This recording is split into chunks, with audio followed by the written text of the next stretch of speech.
All right, everybody, how's it going? Game wrapped up like 10 minutes ago, and the team went out there today. They took care of business. They played okay. They did their thing.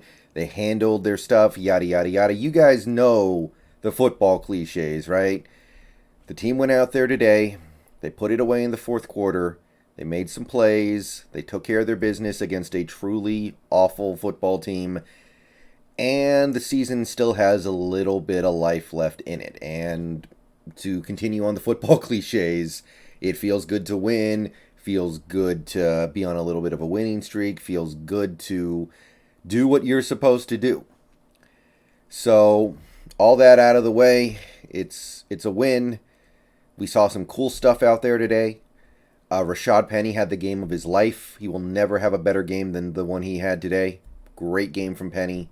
Shout out to him. I feel good for him. I know it doesn't really matter because Penny shouldn't be here next year, and if he is, it better be on like some vetman contract where he never has to play and it doesn't matter. But I'm happy for him. He is a human being. I understand and respect that. Tyler Lockett had a great game. Obviously, you know we love Lockett around here. Obviously, I have a lot of. I like that guy a lot, and it's good to see him play well, even though it doesn't change anything. We know Lockett's good. Al Woods had a great game, and it's really too bad that he's near the end of his career because he has come out of, well, I don't want to say come out of nowhere, but he has surprised the hell out of me having this great season and knowing that it's probably the last great season of his career at his age. It's too bad because it's coming in service of this team that is not very good. Daryl Taylor had a good game. There was a lot of stuff positive to take out of this game. I'm not dismissing any of that. Now, as for the overall, as for the big picture, I'm going to go ahead and say it. That looked like Pete ball to me. That looked like some Pete Carroll ball, and I don't like that. I got to be perfectly honest with you guys. That game plan to me disappointed the hell out of me.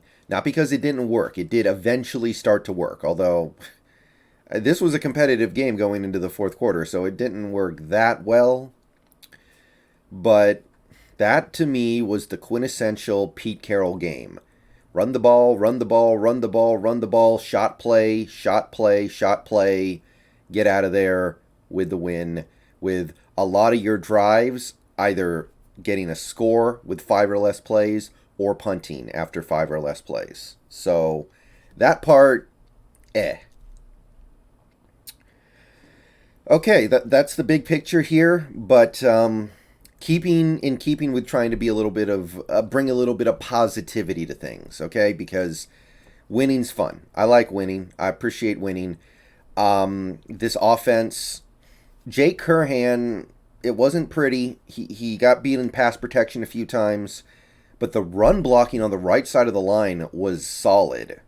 Curhan and Gabe Jackson, they were run blocking pretty well today, it looked like to me. And several people were pointing this out in the Discord. Several people on Twitter were pointing this out, and they were pointing it out because it's true. We were running the ball down the right side of the on the right side of the line really well, and that was nice. That was good to see. Again, Rashad Penny probably not going to be here next year, so what he shows us now does not mean a lot, but it's still cool. And it allows you to have an extended look at a guy like a Jay Curhan and say, hey, this guy can do something. And he is the part of that something is also leaky pass protection, but he is a rookie. You would expect that. I think he, to my eye, played okay. Certainly not great, maybe not even good, but it's a start, and I think it's a step in the right direction for him. I think he at least showed that he belongs in the NFL. Now, does he belong as a starter? I have doubts about that. I know a lot of people were disappointed we didn't get to see Forsyth today because Forsyth is the guy with the real starter upside in the best case scenario, I think. But that was cool to see. It was cool to see a more accurate Wilson for the most part. Now, this is going to tie back into what I'm going to get into later in the video, but it looked to me like the old Seahawks offense and everything that comes with it, right? Like, you had a lot of shot plays hit. You had a lot of shot plays hit, but you also had some that you just didn't need to take. And I'm going to say it again. This to me looked like a Pete Carroll game. Last week looked a little more like a Shane Waldron game where you got the ball out quicker. There were more short passes to try to build yards after the catch. And we saw a little bit of that today. There were some quick passes to Metcalf, quick passes to Disley. There was a little bit of that, but a lot of shots down the field. It would not surprise me if Russell Wilson's air yards were up around 10 after this game. It would not surprise me at all. And I understand you can do that against the Texans. I got no beef with doing it against the Texans because they suck. They can't stop nothing. But I would have liked to have seen us work a little bit more on the things that are going to work against the Rams next week. But hey, I can understand that you want to try to keep things rudimentary against a team like the Texans. I understand that it's possible that Wilson's finger is maybe like at 97% and not 100%.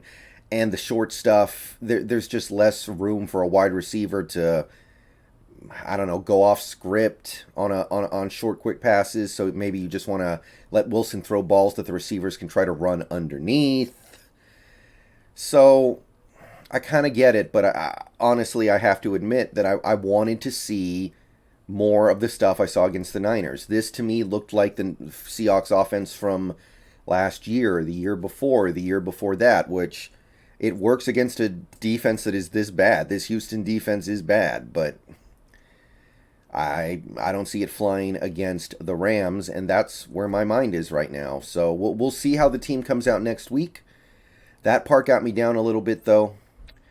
And as for the defense, look, they hung back in those soft zones for a lot of this game, soft shells or whatever they call them these days. God, I don't know this soft, almost pre-venti defense that allows Davis Mills to complete a lot of stuff short. A lot of stuff is given to him easy. A lot of the checkdowns are given to him easy, and at the end of the game, you're looking up and you're like, okay, 13 points. That any defense will take giving up 13 points, but we didn't get no turnovers. QB pressure is spotty. I know Darrell Taylor gets held a lot. I know some of you guys say that, but any good pass rusher gets held a lot and it doesn't get called. I remember back in the day, guys like James Harrison and Von Miller and any all-time great NFL pass rusher, DeMarcus Ware, they get held every play and it almost never gets called. So that just is what it is. The ability of this bad Houston offensive line to give Davis Mills all day in the pocket is just, I can't believe it. And it really reminds you of how bad it's probably going to be this week against the Rams too. An actual competent offense with a actual experienced veteran quarterback. So that stuff's frustrating. Like, very little QB pressure, no turnovers. I know you had 2 fourth down stops that are basically turnovers, but that it's also kind of garbage time, so it doesn't really have a lot of weight to it. But what I will say is that they, other than the first drive, which was a scripted drive, we all know this, right? Offenses in the NFL have the first 15 or so plays scripted. Those plays always flow really well. Those plays always get the job done in competent hands, and then the rest of the game they go to non-scripted plays and things fall off. I understand that. After the scripted plays, they did good. But is this something that we can build on going forward? That's what I'm trying to figure out here, because that's what I wanted. I called this game a stepping stone, and we won, but is it a stepping stone? I believe that it could be a stepping stone for this run game, because the run blocking today actually looked decent. The irony of ironies is that Brandon Shell is out there because we like his run blocking, but we put Jay Curhan out there, and I swear it looks way better. And I know Jay Curhan, there's probably some of it is just lack of familiarity with him. They always say with these players, like, they'll get some tape on him, they'll figure things out a little bit, but It is weird to me that it takes this for us to find out that, hey, this Jake Curhan guy, he he might be better. And I'm not going to go that far yet, but it seems to at least be on the table, right? So I can take something away from that. I think we held up really well on the right side of the line in terms of our run blocking. I'll give Sidney Jones some credit. He picked up a penalty that sucked, and it took a Darrell Taylor sack off the board. Didn't like that. But the Sidney Jones overall played a fine game, I think. I think he did his job, and he's a guy that I have an eye on because if we bring back Carroll next year, which is possible, no matter how much we hate it, then Sidney Jones is probably going to be a very, very valuable guy to keep around because he's a great fit for this defense. Hawksnest and I were talking about it in the stream. He's playing really solid football lately, and I don't know where it came from because I did not like that dude at all when he was starting his Seattle career. Those first couple games he got on the field, but things are going in the right direction there. So these are things that they can carry over, but I still see a team that goes run, pass, that prioritizes shot plays over chain movers. I still see a defense that doesn't get pressure. They don't get turnovers very much. So we're going to learn a lot next week against the Rams, and my sense is that if we play the way we played today, you're going to see the same old stuff. You're going to see a quarterback having all day back there to find receivers and just picking us apart for 450, 500 yards. You're going to see an offense that keeps going for broke shot plays into double coverage and tight and maybe even triple coverage, which we did see once or twice today. And you're going to get nothing out of it except turnovers and 3 and outs. So that part of it, but hey, we played good. We got the win. We did what we needed to do to win. Honestly, you could do pretty much anything against this Houston team and probably get the win. But hey, good game. Happy. See you guys later in stream. Peace out. Go Hawks. That's all we got.